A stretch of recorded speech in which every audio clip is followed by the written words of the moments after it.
I've always believed that love, at its core, is a silent agreement, a vow to see the world through shared eyes. Clara and I had that, or so I thought, for 12 years. Our home in Portland, a cozy craftsman with ivy creeping up the porch, was our sanctuary. We'd sit there evenings, her sketching wildflowers, me reading history books, the air thick with unspoken contentment. But lately a shadow had crept in.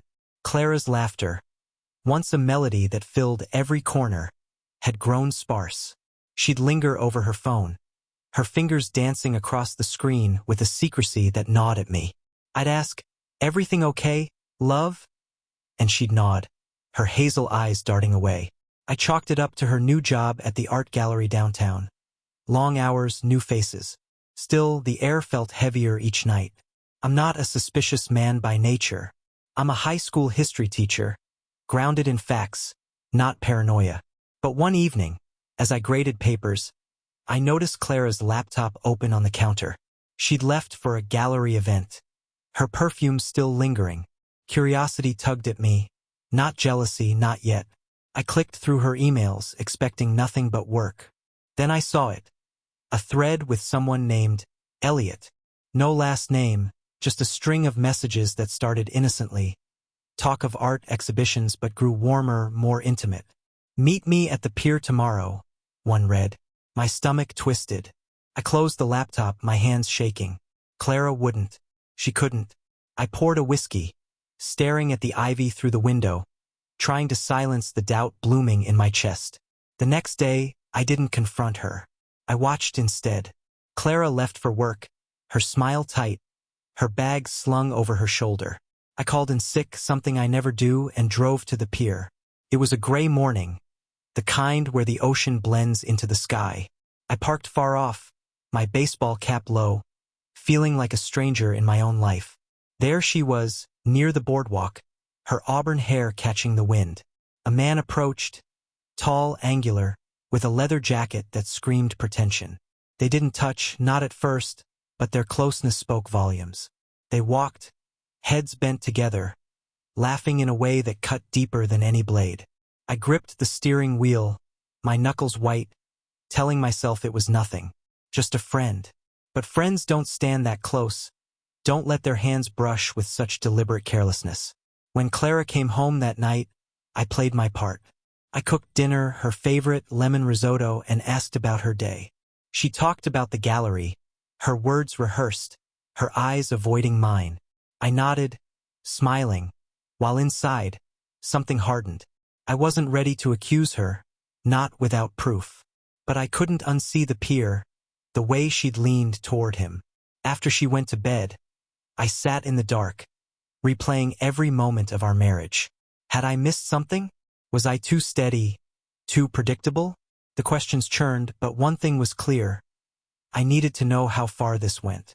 I started small, checking her phone when she showered, her laptop when she slept. Each discovery, another email, a vague text, added weight to the truth I wasn't ready to face.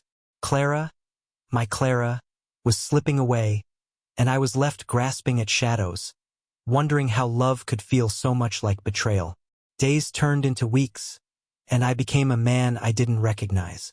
I'd always prided myself on honesty, on being the kind of husband who trusted without question. But trust, I learned, can be a fragile thing, cracked by the smallest doubts. Clara's behavior didn't change on the surface. She still kissed me goodbye, still hummed while cooking. But there was a distance now, a wall I couldn't breach. I started tracking her movements, not out of malice but desperation. I'd note when she left for work, how long she was gone, what she wore. I hated myself for it, but the image of her with that man, Elliot, burned behind my eyes. I dug deeper. Her phone was locked now, a new habit, but her laptop wasn't always so guarded. Late one night, while Clara slept, I found a folder buried in her files labeled Sketches. Inside were photos, not of art, but of her and Elliot. They were at a cafe, a park, a hotel lobby. Nothing explicit, but the intimacy was undeniable. His hand on her arm, her smile too bright, too private. My heart pounded as I copied the files to a USB drive, evidence of a life she hadn't shared with me. I didn't sleep that night. I sat in my office, the glow of my computer screen casting shadows, and Googled Elliot. It didn't take long to find him. Elliot Harper, a local artist, mid-30s, with a smug grin in every photo. His work was bold, chaotic, everything I wasn't. I started following them. Not every day. I still had classes to teach, students who deserved better than a distracted ghost, but enough to piece things together. They met often, always in public, but always too close. A bookstore downtown, a jazz bar by the river. Each time, I watched from a distance, my cap pulled low, my pulse racing. I told myself I was gathering facts, like a historian piecing together a lost era. But it was more than that. It was obsession. I needed to understand why Clara, who'd once sworn forever, was building a world without me. One evening, I almost confronted her. She came home late, her cheeks flushed, claiming a client dinner. I stood in the kitchen, gripping a mug so hard it cracked. "Who was it?" I asked, my voice calm but edged. She froze, just for a second, then laughed it off. "Just some boring collector," she said, brushing past me. I wanted to scream, to demand the truth, but I didn't. Not yet. I needed something undeniable, something she couldn't explain away. So I kept watching, kept collecting, texts, photos, moments that tore at me. Each one was a brick in the wall between us, and I wondered how long I could keep building before it collapsed. The holidays came, and with them, a forced cheer neither of us could fully muster. Clara decorated the house, stringing lights along the porch, but it felt like a performance. We hosted friends, smiled for photos, but I saw the cracks. Her glances at her phone, her excuses to step outside. I played along, pouring wine, telling stories, but inside, I was unraveling. I'd found more. A receipt in her purse for a hotel I'd never visited. A note in her sketchbook that read, "Can't wait for Tuesday." Tuesday. It was always Tuesday, her late night at the gallery. I decided to follow her again, this time to the hotel. It was a boutique place downtown, all glass and velvet, far from our modest life. I waited across the street, my car parked in an alley, feeling like a cliché from a bad movie. When Clara arrived, she wasn't alone. Elliot was with her, his arm around her waist, her laugh echoing as they entered. I didn't move, couldn't. My body felt heavy, my mind blank except for one thought. This was real. She wasn't just drifting. She was choosing him. I drove home in a daze, the city lights blurring. When Clara returned hours later, she smelled of wine and something sharper, like regret. I didn't ask where she'd been. Instead, I started planning. Not confrontation, not yet, but something colder, something that would make her feel what I felt. I spent nights researching, not just Elliot but Clara, her habits, her secrets. I found bank statements showing withdrawals I hadn't known about, small sums that added up. I hacked into her gallery's scheduling system, confirming she hadn't worked late in months. The truth was a mosaic, and I was assembling it piece by piece. I didn't want to end our marriage, not exactly. I wanted her to see me again, to remember what we'd built. But the more I learned, the less I recognized her. The Clara I loved wouldn't lie like this, wouldn't build a double life.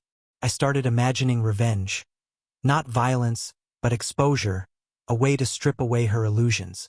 I'd show her world, her friends, her colleagues, what she'd done. I'd make her feel the weight of her choices. It was a dangerous path, but I was too far gone to turn back. Revenge, I learned, is a quiet art. It's not loud or reckless. It's precise, like carving a sculpture from stone. I didn't want to hurt Clara physically. I wanted her to lose something she valued, the way I'd lost my trust. Her reputation, her charm, her carefully curated life. That's what I'd target. I started small, gathering more than just evidence of her betrayal. I studied her world. The gallery, her social circle, the way she moved through it all with effortless grace. I'd used that grace against her. I contacted a friend, Mark, a tech guy who owed me a favor. Over beers, I kept it vague, said I needed help with a project. He didn't ask questions, just showed me how to trace digital footprints. I learned Clara had a second email, one she thought was hidden. It was a goldmine. Plans with Elliot, photos, even poetry she'd written for him. Poetry. That stung worse than the hotel receipts. I saved everything, encrypting it on a drive I kept locked in my desk. I wasn't ready to act, but I was building a case, a story no one could ignore. I also watched Elliot closer. He wasn't just an artist. He was a player, charming his way through Portland's art scene. I found his exes online, women who'd left bitter comments about his lies. One, a curator named Lena, agreed to meet me for coffee. She didn't know Clara, but she knew Elliot's pattern. Attention, flattery, then abandonment. He collects people, she said, her voice sharp. I nodded, filing it away. If Elliot was a collector, I'd make sure he lost his prize. At home, I kept up appearances. Clara and I still shared meals, still watched movies, but it was hollow. I'd catch her texting, her face softening in a way it hadn't for me in months. Each smile she gave him through that screen fueled me. I started drafting a plan. A public unveiling, something that would hit both Clara and Elliot where it hurt. The gallery's annual showcase was coming up. A big event, packed with critics, artists, buyers. Clara was curating it, her moment to shine. I'd make sure it was unforgettable, but not for the reasons she expected. By spring, I was ready, or as ready as I'd ever be. The gallery showcase was 2 weeks away, and I'd spent months preparing. I'd compiled everything. Emails, photos, texts, even audio I'd recorded of Clara on the phone with Elliot, her voice soft and conspiratorial. I didn't just want to expose her.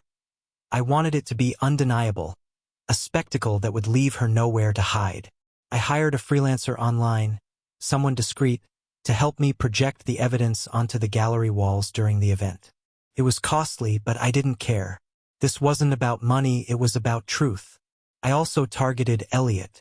I'd learned he was pitching a solo exhibition to a major collector, a deal that could make his career. I reached out to the collector anonymously, posing as a concerned insider. I sent proof of Elliot's shady dealings, stolen ideas, unpaid debts, lies to past clients. It wasn't hard to find. He wasn't as clever as he thought.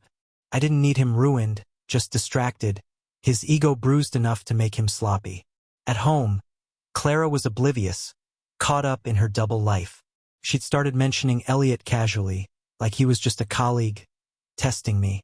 He's got this new piece, really bold, she'd say, her eyes searching mine.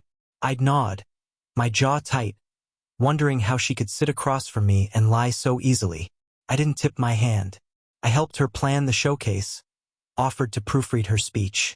She thanked me, her touch lingering, and for a moment, I almost faltered. But then I'd remember the pier, the hotel, the poetry, and my resolve hardened. The night before the showcase, I tested the projection setup with Mark's help. It was flawless. Every email, every photo. Time to interrupt Clara's opening remarks. I didn't sleep that night. I sat on the porch, staring at the ivy, wondering if I was going too far. But then I thought of Clara's laugh with Elliot, the way she'd chosen him over me, and I knew I had to see it through. Tomorrow, she'd face the consequences, and I'd finally be free of the weight I'd carried for months. The gallery buzzed with anticipation, a glittering hive of Portland's elite. Critics in sharp blazers, artists with eccentric scarves, collectors clutching wine glasses. I stood near the back, my tie too tight, my palms damp. Clara was radiant, her navy dress catching the light as she mingled. Her smile a mask I'd once believed was just for me. The space was alive with her vision. Bold abstracts on the walls, sculptures twisting toward the ceiling. I almost admired her, the way she commanded the room. Almost. Tonight wasn't about her triumph. It was about her reckoning. I'd arrived early to check the setup. The freelancer, a quiet guy named Theo, had rigged the projector to a timer, hidden behind a draped panel. At 8:15, during Clara's speech, it would flicker to life, splashing her secrets across the gallery's white walls. Emails, photos, that damning audio. Her voice murmuring to Elliot about our little world. I'd chosen the order carefully, starting subtle, building to a crescendo no one could ignore. Theo gave me a nod from across the room, then vanished into the crowd. My heart thudded, but I kept my face neutral, sipping seltzer, blending in. Clara took the stage at 8 o'clock, her voice steady, thanking sponsors, praising the artists. I scanned the room for Elliot.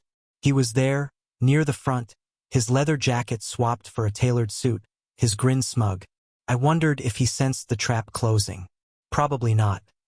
He was too busy basking in Clara's glow, their eyes catching now and then, a private language I'd spent months decoding. I checked my watch, 8:12. 3 minutes. I felt no joy, only a cold clarity, like a historian documenting the fall of an empire. At 8:15, the projector hummed. A murmur rippled through the crowd as the first image appeared. An email from Clara to Elliot. Her words projected 10 feet tall. "I can't stop thinking about you." Gasps, then silence. Clara froze, her microphone trembling in her hand.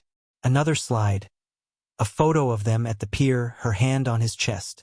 The audio kicked in, her voice soft, unmistakable. "I wish we could stay like this forever." The room erupted.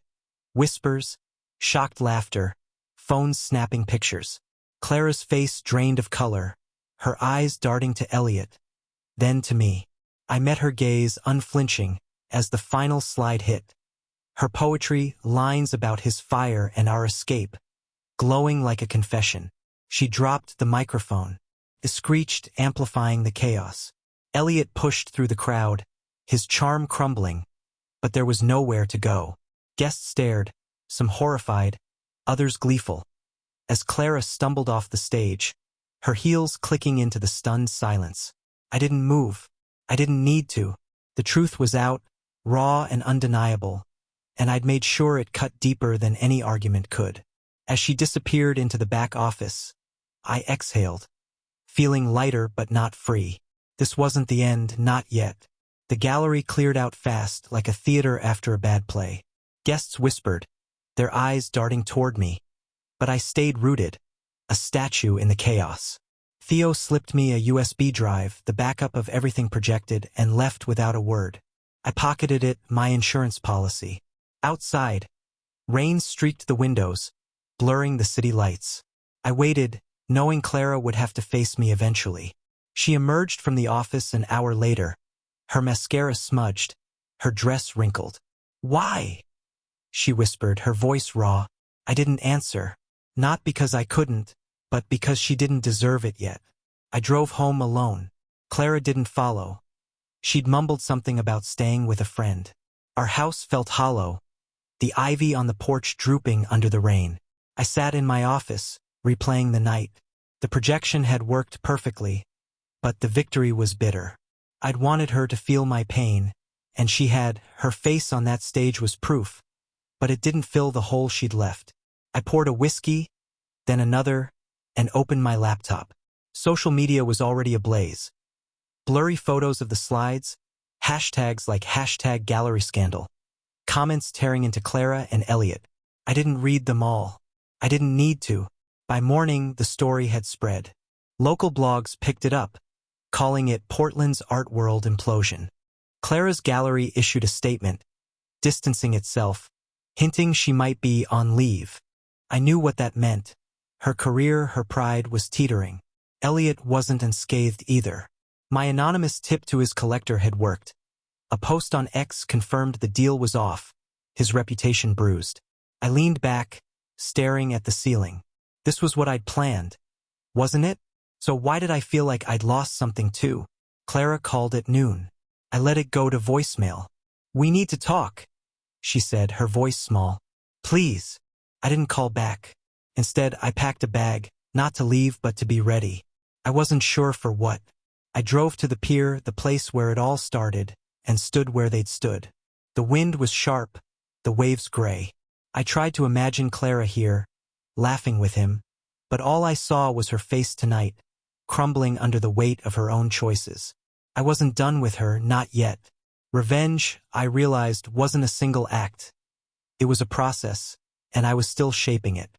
Clara came home the next day, her eyes red, her suitcase dragging behind her. I was in the kitchen, chopping onions for a stew I didn't care about eating.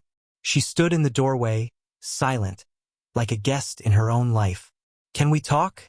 she asked finally. I nodded, not looking up, my knife steady. She sat across from me, her hands folded, and started with excuses. Stress, loneliness, Elliot's charm. "It wasn't about you," she said, as if that made it better. I let her talk, her words piling up like debris, until she stopped, waiting for me to absolve her. "I didn't." "You chose him," I said, my voice low. "Every time you lied, you chose him." She flinched, tears spilling, but I felt no urge to comfort her. I told her about the pier, the hotel, the emails, everything I'd seen. Her face twisted, not with denial but shame, and that was worse. She didn't fight back, didn't accuse me of invading her privacy. She just sat there, shrinking under the truth. "I'm sorry," she whispered, but it was hollow, a reflex. I stood, leaving the onions half-chopped, and went to my office. I locked the door. She stayed in the guest room that night. I heard her pacing, her muffled sobs through the wall, but I didn't go to her.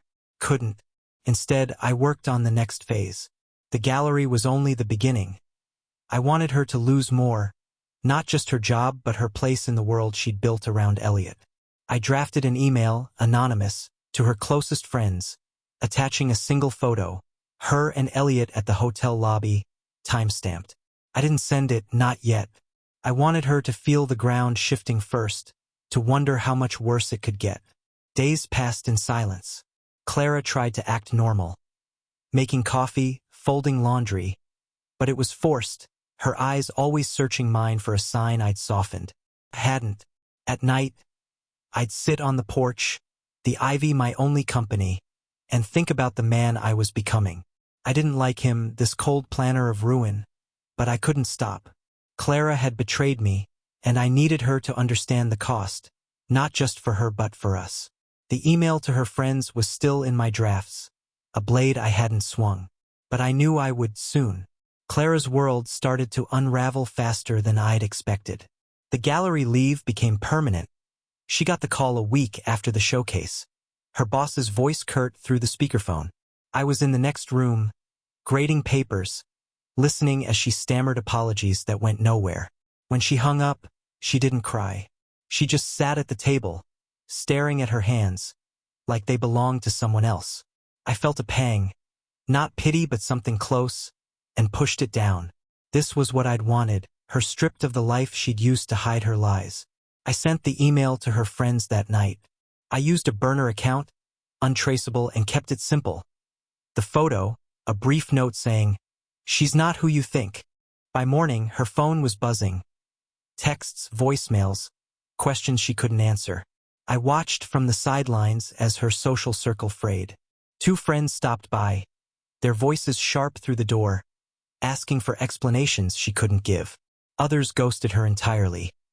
I saw it on her face, the slow realization that her charm couldn't fix this. I didn't gloat. I didn't need to. The damage was done, precise and deep, just as I'd planned. Elliot was next. He'd gone quiet after the showcase, but I wasn't done with him. I'd found his upcoming gigs, small shows, pop-up galleries, and tipped off a few bloggers anonymously, linking to the showcase fallout. Posts on X started circling, calling him a fraud, a homewrecker. His bookings dried up. I checked his website, saw the canceled notices piling up. It wasn't enough to ruin him completely. I wasn't that cruel, but I wanted him to feel the weight, to know he couldn't just walk away from this. Clara noticed my distance, my calm, and it unnerved her. "What are you doing?" she asked one night, her voice shaking. I was reading, my chair creaking under me, and I looked up, meeting her eyes. "Living," I said, and went back to my book. She didn't push, but I saw the fear in her, the understanding that I wasn't just angry, I was methodical. I wondered if she sensed how far I'd gone, how much further I might go. I hadn't decided yet, but the possibilities kept me awake, plotting in the dark. Clara started packing a month after the showcase. Not all at once. Just a slow, deliberate sorting, clothes folded into boxes, sketchbooks stacked in corners. She didn't say she was leaving, but the message was clear. I didn't stop her. Our marriage was a husk now, hollowed out by her choices and my revenge. I watched her move through the house, a ghost of the woman I'd loved, and felt no urge to pull her back. But I wasn't done shaping the end. I planned one last act, not for her but for me. Clara's annual art retreat was coming up, a weekend in the Cascades, a tight-knit group of creatives she'd known for years. It was her sanctuary, the one place she still felt untarnished. I knew she'd go, desperate for escape. I contacted the organizer, posing as a concerned colleague, and shared the truth. Photos, emails, enough to make it clear Clara had betrayed more than just me. She'd used their trust, their community, to cover her lies. The organizer was kind but firm. Clara was uninvited. When she got the email, she broke. I was in my office, grading essays, when I heard her cry out, a raw, animal sound. She stormed in, her phone shaking in her hand. "Did you do this?" she screamed, tears streaming. I looked up, calm, and said nothing. She knew. She threw the phone down, collapsing onto the couch, sobbing about losing everything. Her job, her friends, her art. I stood, walked past her, and poured a glass of water. "You did this," I said, setting it beside her. She didn't touch it. The retreat was the final blow. Clara left the next day, her car packed, her eyes empty. She didn't say goodbye, and I didn't ask where she was going. The house was mine now, the ivy still climbing, the porch still creaking. I sat there that night, the USB drive in my hand, wondering if I'd gone too far. I'd wanted her to feel my pain, and she had, her world dismantled, piece by piece. But as the stars blinked above, I realized something. Revenge hadn't healed me. It had only made the silence louder. The days after Clara left were quieter than I'd imagined. The house, once alive with her sketches and laughter, felt like a museum. Every corner a relic of a life I no longer understood. I'd won, hadn't I? Her career was in tatters, her friendships fractured, her retreat stolen. Elliot was a pariah in his own circles, his smug grin wiped away. Yet, as I sat on the porch, the ivy curling around the railings, I felt no triumph. The whiskey in my hand tasted flat, the stars above indifferent. I'd dismantled her world, but mine was still broken, and I hadn't seen that coming. I went back to teaching, hoping routine would anchor me. My students noticed nothing. Teenagers are oblivious to adult cracks, but my colleagues did. "You okay, Dan?" my friend Sarah asked one day, her brow furrowed. I nodded, forcing a smile, but I wasn't. Grading papers felt mechanical, my lectures flat. I'd poured so much into my revenge that I'd forgotten how to be me without it. At home, I avoided Clara's studio, its half-finished canvases gathering dust. I didn't touch her things, didn't throw them out.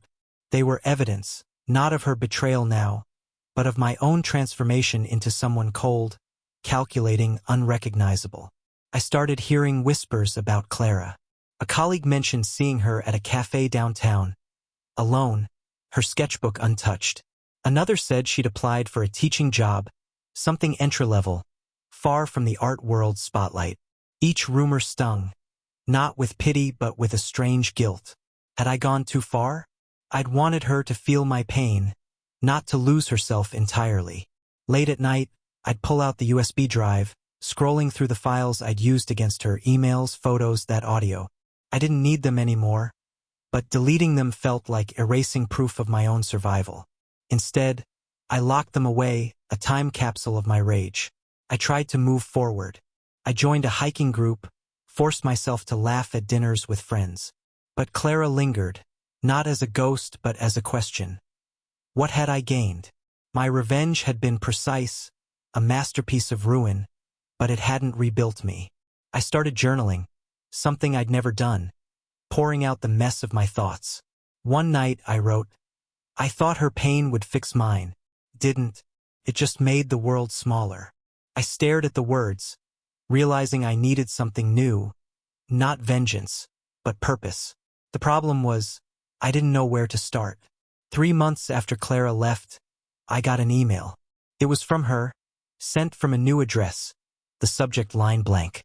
I hesitated, my finger hovering over the delete button, but curiosity won. Dan, it began, I don't expect forgiveness. I just need you to know I'm trying to understand what I did. To you, to us. I'm in therapy. I'm not asking for anything. Just, I'm sorry. That was it, no excuses, no please. I read it again, then closed my laptop, my chest tight. Sorry. The word felt too small for the wreckage, but it stirred something I hadn't felt in months. Doubt. I didn't reply, but I couldn't stop thinking about it. Was she genuine, or was this another performance? I'd spent so long decoding her lies that trust felt like a foreign language. I called Mark, my tech friend, and asked him to check the email's metadata. Paranoid, maybe, but I needed to know she wasn't playing me. He found nothing suspicious, just a standard account. No hidden trails. She's not scheming, man, he said, his voice gentle. Maybe she's just broken. I hung up, staring at the ivy through the window, wondering if broken was something we shared now. I started digging again, not for revenge but for clarity. I found her new job, a community center, teaching art to kids. Posts on X showed her there, smiling with paint-splattered children, her eyes tired but real. No trace of Elliot, no gallery glamour. It wasn't the Clara I'd known, and that unnerved me. Had I misjudged her capacity to change? I didn't want to believe it, but the evidence was there, in pixelated photos and quiet updates. I told myself it didn't matter. She'd made her choices, but the doubt grew, a crack in my certainty. I saw her by chance a week later, at the farmer's market. She was buying apples, her hair tied back, no makeup. She looked smaller, not defeated but stripped down. I stayed back, hidden by a stall, watching as she chatted with the vendor, her laugh soft, unfamiliar. I almost approached her, almost asked why she'd emailed, but I didn't. Instead, I walked away, my heart pounding, realizing I wasn't ready to face her. Not because I hated her, but because I wasn't sure what I felt anymore. Revenge had been clear. This was a maze. Winter settled in, gray and heavy, matching my mood. I kept teaching, kept hiking, but Clara's email haunted me. I'd built her betrayal into a monument, a reason for everything I'd done, but now I wondered, had I missed something? Not her lies, those were real, but the why behind them. I'd never asked, never let her explain, too consumed by my need to strike back.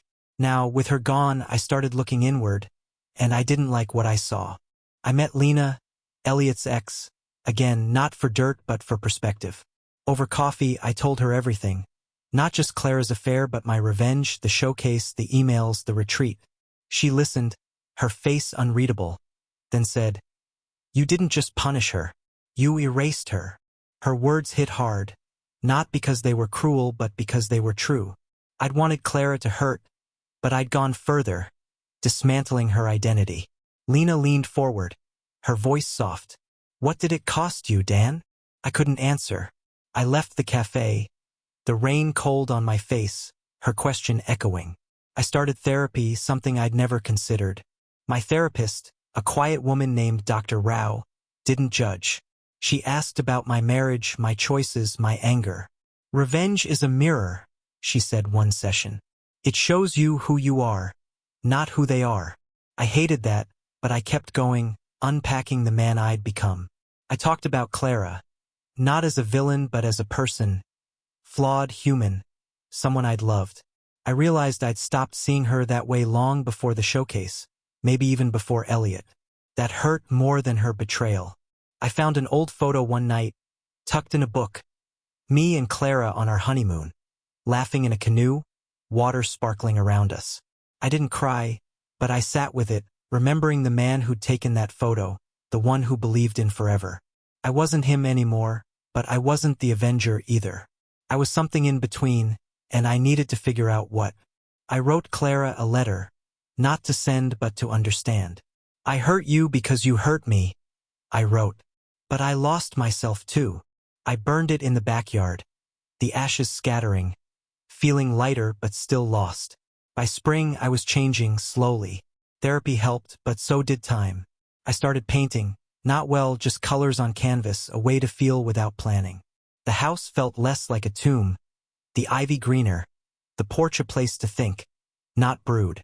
Clara's things were still there, boxed now, waiting for a decision I wasn't ready to make. I didn't hate her anymore, but I didn't love her either. I was learning to live in the gray, where nothing was simple. I drafted a reply to her email, not because I wanted her back but because I needed closure. Clara, I wrote, "Your sorry doesn't fix us, but I hear it. I'm not the man I was, and neither are you. I hope you find peace." I didn't send it. I saved it, revisiting it over weeks, tweaking words, searching for truth. Each version was softer, less angry, but I held back, unsure if she deserved my words or if I deserved to give them. Dr. Rao said closure wasn't about her. It was about me letting go. I wasn't there yet, but I was closer. I ran into Elliot at a bookstore, a fluke that froze me. He looked rough, unshaven, eyes sunken, no trace of his old swagger. He saw me, tensed, then nodded, like a truce. "I'm sorry," he mumbled, barely audible. I didn't respond, just walked away, my pulse steady. He wasn't my enemy anymore. He was just a man, small and flawed, like me. That night, I painted a storm, blues and grays clashing, no clear horizon. It felt right, like I was finally seeing my own chaos clearly. I started volunteering at the community center, not Clara's, a different one, helping kids with history projects. Their energy, their questions, grounded me. I wasn't fixing the past, but I was building something new, something mine. The unsent email stayed in my drafts, a reminder I could choose when to speak, or if. For now, silence was enough, not as punishment but as space to grow. A year after the showcase, I stood on the pier where it all began. The ocean was calm, the air sharp with salt. I'd come here often lately, not to mourn but to think. The man who'd watched Clara and Elliot here, cap low, heart racing, was gone. So was the man who'd loved her blindly, and the one who'd burned her world down. I was someone else now, shaped by pain and choice but not defined by them. I carried scars, but they didn't bleed anymore. I'd sent the email to Clara a month ago, after rewriting it a dozen times. No reply came, and I didn't need one. It wasn't about her response, it was about me closing a chapter. I heard she'd moved to Seattle, teaching art, starting over. I wished her well, not out loud but in my heart, a quiet release. Elliot faded too, his name absent from art circles, his story no longer mine to track. I focused on my own. Teaching, painting, volunteering, small steps toward a life I could claim. The house was different now. I'd cleared Clara's things, donating most, keeping one sketch, a wildflower drawn before everything fell apart. It hung in my office, not as a shrine but a reminder. Love can falter, but it leaves traces worth honoring. I painted the porch, planted herbs, made the space mine. Friends noticed the change, said I seemed lighter. I was, though I'd never be the man from the honeymoon photo again. That was okay. I liked this version better, flawed, aware, still growing. As I left the pier, I tossed the USB drive into the waves. It sank, carrying the weight of my revenge, her betrayal, our past. I didn't need it anymore. The future wasn't clear, but it was mine to shape, one choice at a time. I walked back to my car, the sunset warm, the ivy waiting at home, and for the first time in years, I felt free.